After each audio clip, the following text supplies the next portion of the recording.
What if I told you that in every war we fight, we almost always misunderstand who the real enemy is? What if the greatest danger isn't across the border, but hidden deep within our own souls? In today's video, we're diving into Aristotle's powerful and often overlooked view on war, not just as a political act, but as a moral, psychological, and philosophical failure. And with the fires of war still burning between Palestine and Israel, and the mounting tensions between Pakistan and India, this conversation couldn't be more timely. Welcome back to Aristotle, the channel where timeless wisdom meets today's most pressing challenges. Part 1, Aristotle and the Purpose of War. Aristotle didn't write about war with the intensity of a general, but with the clarity of a philosopher and a scientist. To him, war was not an end, it was a means to an end. In his work Politics, Aristotle said, "We make war that we may live in peace." But that peace wasn't just the silence of guns. It was eudaimonia, a flourishing, just, and virtuous life for the people. So, when nations go to war today, what are they truly pursuing? Defense? Power? Revenge? Or something deeper, unspoken? According to Aristotle, the true goal of war must be the preservation and elevation of the soul of the polis, the city, the state, the people. If war corrupts that soul, it's already lost, no matter who wins on the battlefield. Part 2. The real enemy is not the other in modern conflicts, like the one between India and Pakistan, or the long-standing crisis between Palestine and Israel. The focus is always on the enemy out there. But Aristotle would ask us to pause and ask a more difficult question. What are we at war with within ourselves? He believed the real enemy is not always external. It's not just armies, governments, or borders. The true enemy, more often than not, is ignorance, injustice, and lack of virtue. Think about it. Is it not hatred that fuels endless retaliation? Is it not propaganda that blinds us to truth?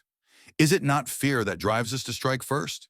Aristotle taught that the worst battles are fought within the soul before they ever reach the battlefield. A nation that lacks internal harmony, justice, or wisdom will always find itself in conflict, whether with others or with itself. Part 3, War through the lens of polymathy. Aristotle wasn't just a philosopher, he was a polymath, a scientist, a biologist, a logician, a rhetorician.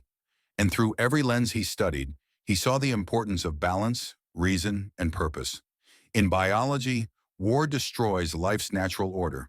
In ethics, war tests virtue and often reveals vice.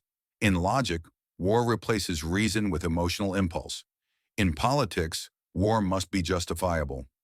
And the just war in Aristotelian terms must serve a higher moral good, not just political survival. So, when you view war not just as a military conflict, but as a failure of logic, ethics, politics, and biology, suddenly it's not just a matter of who fired first. It becomes a mirror of our civilization's maturity. And if that mirror shows pride, anger, and vengeance, Aristotle would say we've already lost. Part 4. Applying this to today's wars. Let's return to the conflicts we open with. In the Israel-Palestine war, generations have grown under siege, trauma, and fear. Retaliation begets retaliation. Children are taught enemies before they learn arithmetic. In the India-Pakistan tension, decades of mistrust, ideological division, and historical pain keep boiling under the surface. Both sides feel morally justified. Both sides claim righteousness. But Aristotle would caution us, righteousness without introspection is arrogance. He'd ask, are leaders governed by virtue or by ego?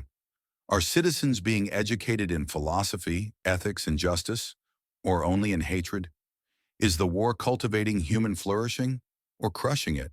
And perhaps most importantly, are we seeing the real enemy? Or are we so focused on defeating them that we ignore the rot growing within us? Part 5, The War Within. Here's Aristotle's great warning, and it's not one you'll hear on the news. A nation that wins a war but loses its soul loses everything. The real enemy is the hatred that festers over generations, the indifference to truth, the pride that refuses peace, the ignorance that silences philosophy, the loss of virtue in the name of victory. This is what Aristotle tried to teach us, not through weapons, but through wisdom.